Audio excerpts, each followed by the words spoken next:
quadrangular é formada de 62% de mulheres e 38% de homens.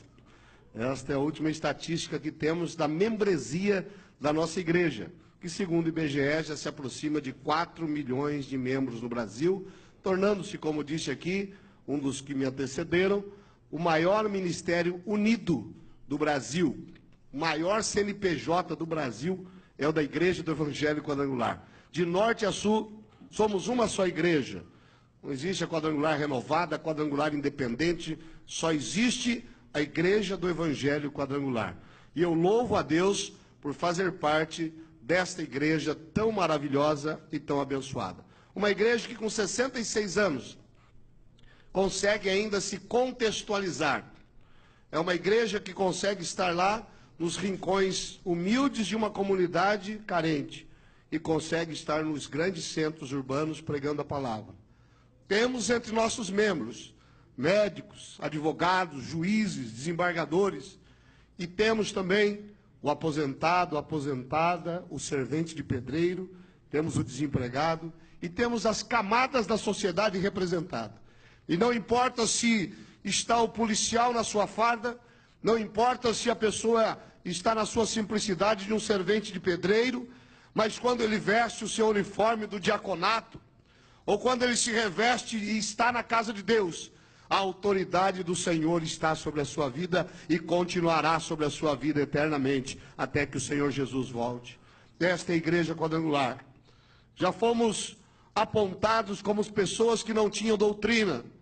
E aqueles que no passado, quando a Igreja Quadrangular chegou no Brasil, em 1951, nos apontavam como aqueles que não tinham doutrina. Porque batíamos palma, trouxemos as palmas para os cultos, porque trouxemos as guitarras elétricas para os cultos, porque trouxemos as baterias, os pandeiros, os sons diferentes. Pastor Aimee Semple McPherson, fundadora desta igreja, foi a primeira pessoa que usou uma rádio para transmitir o evangelho no mundo, lá em Los Angeles, nos Estados Unidos. Pioneira. Na Grande Depressão, em 1929, onde os Estados Unidos quebrou e o mundo todo se afundou na Grande Depressão. A Igreja Quadrangular, nos Estados Unidos, em Los Angeles, uma das maiores metrópoles do mundo, a cidade de Los Angeles. A nossa igreja atendia mais carentes do que o próprio governo e a prefeitura de Los Angeles. Uma igreja que já nasceu trabalhando. A nossa fundadora tinha sempre este lema: Jesus pode voltar daqui a 1000 anos, por isso estou construindo templos, por isso estou ganhando almas, porque se ele voltar amanhã, ele vai me encontrar trabalhando. Mas se ele voltar daqui a 1000 anos, o reino de Deus estará estabelecido nesta terra. Nós temos esse DNA. Quadrangular não nasce em grandes catedrais. Nós temos o DNA de nascer numa célula, numa casa, numa residência que se abre. Temos o DNA de alugar um pequeno salão. Temos o DNA de fazermos nós mesmos, pastores e pastoras, os bancos da igreja. De pintar a sua fachada, escrever, ainda que com letras tortas, o nome desta igreja. Temos o DNA da cantina. Temos o DNA de fazer festas. Temos o DNA de convidar pessoas para pregar. Temos o DNA depois de comprar um terreno. E com os mutirões dos membros, com a fidelidade da igreja, construir um pequeno salão. Este é o nosso DNA. E as igrejas vão se expandindo. Não adianta a gente querer mudar o DNA. Não adianta a gente querer descaracterizar o que é a Igreja Quadrangular. Nós somos assim. Nascemos quadrangular. Fui fazer um exame de sangue esses dias e alguém estranhou o médico. Quando tirou meu sangue não era vermelho, ele tinha 4 cores. Ele era vermelho, amarelo, azul e roxo, porque eu sou quadrangular até o sangue. E aqueles que um dia já nos acusaram de não termos doutrina, confundindo doutrina com costume, hoje nos copiam. Hoje olham para nós e dizem: não, vocês estavam certos. Como nós já fomos afrontados, como já fomos chacalhados, como já fomos perseguidos. A igreja onde eu cresci, logo que meu pai se converteu, era comum no meio do culto, pedras caindo dentro da igreja, telhados apedrejados. Era comum, quando estávamos indo para a igreja, pessoas com chacotas, lá vão os Bíblia, lá vão os crentes, lá vão os glória. E até hoje ainda tentam nos confrontar, não mais com pedradas físicas, mas nos afrontando nas nossas ideias e ideais. Nos afrontando, dizendo como temos que criar as crianças, como temos que encarar as leis que tentam nos prejudicar. E eu louvo a Deus, queridos, porque a Igreja Quadrangular, através do nosso presidente, pastor Mário de Oliveira, foi a pioneira em enviar para o Congresso Nacional um representante. Quando ainda as igrejas falavam que política era coisa do diabo, nós já entendemos que se na mão do diabo estava, ela tinha que ser tomada pelo poder maior que existe nesta terra, que é o poder da Igreja do Senhor Jesus Cristo. Louva a Deus. Hoje temos aqui o nosso representante, que só a sua presença, às vezes, pastor Apolo, mesmo que não diga, só a sua presença, todos sabem, quando olham para você, ali está alguém que defende o princípio da família.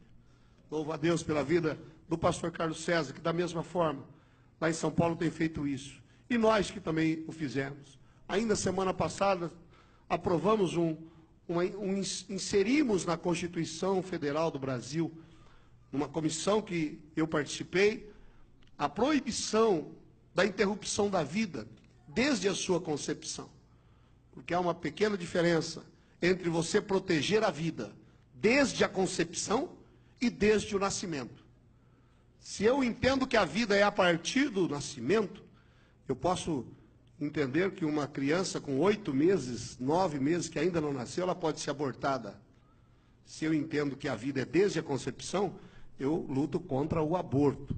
E tentam nos taxar, nos colocar em nós rótulos, que estamos contra o aborto em caso de estupro, que é contra o aborto em caso de risco da mãe. Esse é um outro tópico da nossa Constituição. Nós estamos defendendo a vida. Nós somos a favor da vida. Porque só defende o aborto aqueles que nasceram. Só pode defender o aborto quem nasceu. Porque aqueles que não nasceram não têm voz para estar aqui. A igreja defende a vida. A vida é dom de Deus. O salmista diz que antes que os meus ossos se formassem, Deus já me chamava pelo nome.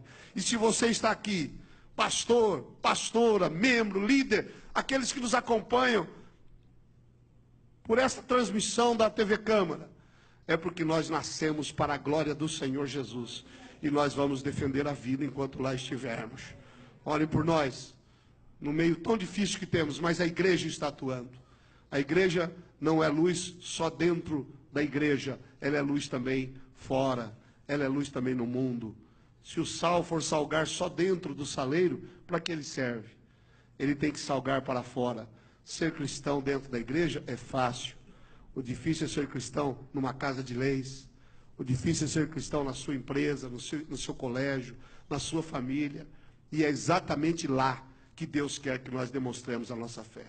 Esta igreja, com 66 anos, que já foi tão atacada, esta mãe que nós temos, que já foi tão maltratada, hoje recebe o carinho dos seus filhos. Hoje, para nós, é o dia das mães. É o dia da mãe. É o dia da mãe quadrangular. É o dia da nossa igreja.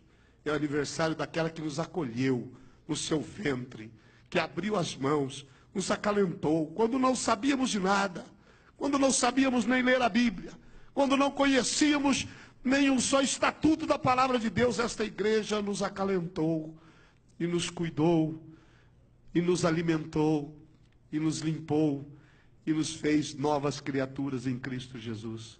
Como podemos não amar esta igreja? Uma igreja que lançou agora um desafio, no dia 21, mês passado, do culto simultâneo. Fizemos uma semana de cultos simultâneos.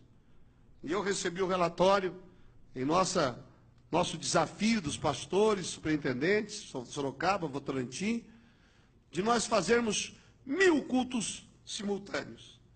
Eu recebi o relatório essa semana, os pastores enviaram, alguns ainda nem enviaram, né? Talvez não fecharam os seus relatórios, mas praticamente todos eles mandaram os relatórios.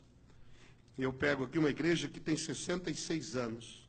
Uma igreja, irmãos, poderia estar acomodada, uma igreja que podia estar acomodada nos seus belos templos, povo maravilhoso, mas nós somos uma igreja inconformada. Nós somos uma igreja que continua lutando. Nós lançamos o desafio de 1000 cultos, pastor Roberto. Tivemos 1.180 cultos simultâneos. Nós lançamos o desafio de alcançar 10.000 pessoas. Nós alcançamos 11.183 pessoas para a glória de Deus. E o que é mais lindo, entre reconciliações de pessoas que aceitaram a Jesus, mais de 700 novas criaturas se reconciliando e aceitando a Jesus como Senhor e Salvador da sua vida. Quando eu recebo um relatório como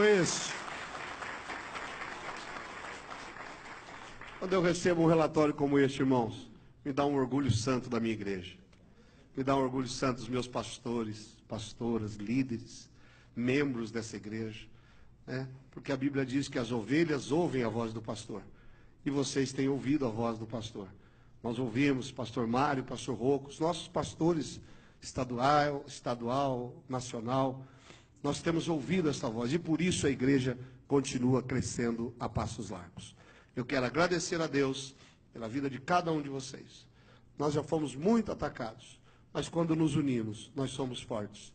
E hoje até aqueles que um dia nos criticaram, olham para nós e dizem, esta igreja é verdadeiramente uma potência, porque ela é do Senhor Jesus. Que Deus abençoe a cada um de vocês, continue abençoando, crescendo. Temos este mês o batismo, todos os pastores estão batizando este mês, e no final teremos uma grande colheita, para a honra e para a glória do Senhor Jesus. Muito obrigado, que Deus abençoe a todos, e as palmas glorificam a Jesus. Deus abençoe.